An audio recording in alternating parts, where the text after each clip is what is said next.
Good morning, this is Dwayne, and today I'd like to talk about two things that are often overlooked in piano playing, and they are pedaling and dynamics. Most people don't use their pedal nearly enough. I'm primarily talking about the sustain pedal, but of course there's a sostenuto pedal and a soft pedal. I'm talking about the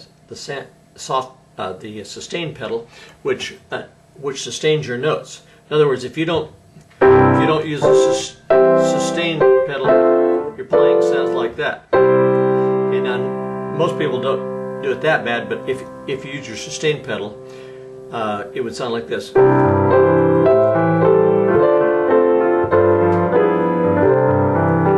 quite a bit of difference then.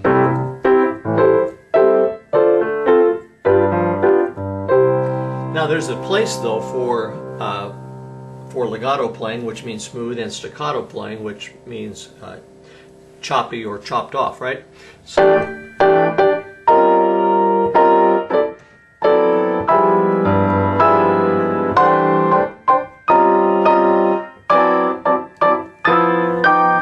you hear the contrast there between smooth and staccato. Sometimes it's appropriate, very staccato, and it creates that jarring sound.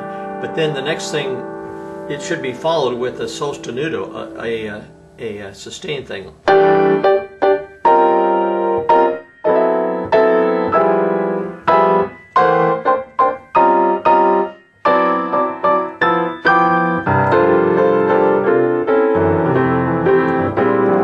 Sustaining there, the sustain hooks the notes together, while the staccato separates them. And what you want to do is have a contrast between the two.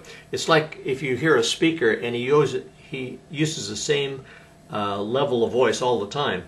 That gets very boring. But good speakers modulate their voices so they're talking louder and they're talking softer, and it's just a lot more interesting. And the same way in piano playing. Now also you should use your pedal a great deal to soften, not only a contrast in touch, but a contrast in dynamics, in volume, in other words. In other words, most people play without too much contrast, but listen.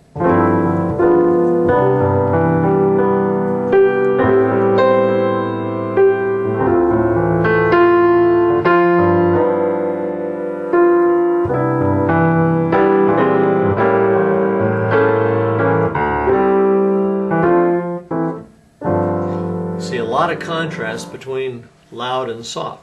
So if you think about that consciously, just think about going back and forth between staccato and legato, where it's appropriate, and between loud and soft. Okay, and you can improve your piano playing a great deal just by using those two things. And that has nothing to do with learning to read music better, learning to improvise better.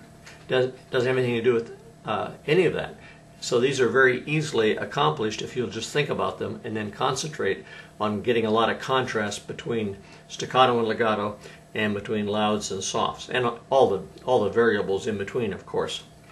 There's a whole continuum of variables from very soft to extremely loud, and you know that. But just make your piano playing full of variety, and it'll be a lot more interesting to you and the people to listen to you as well.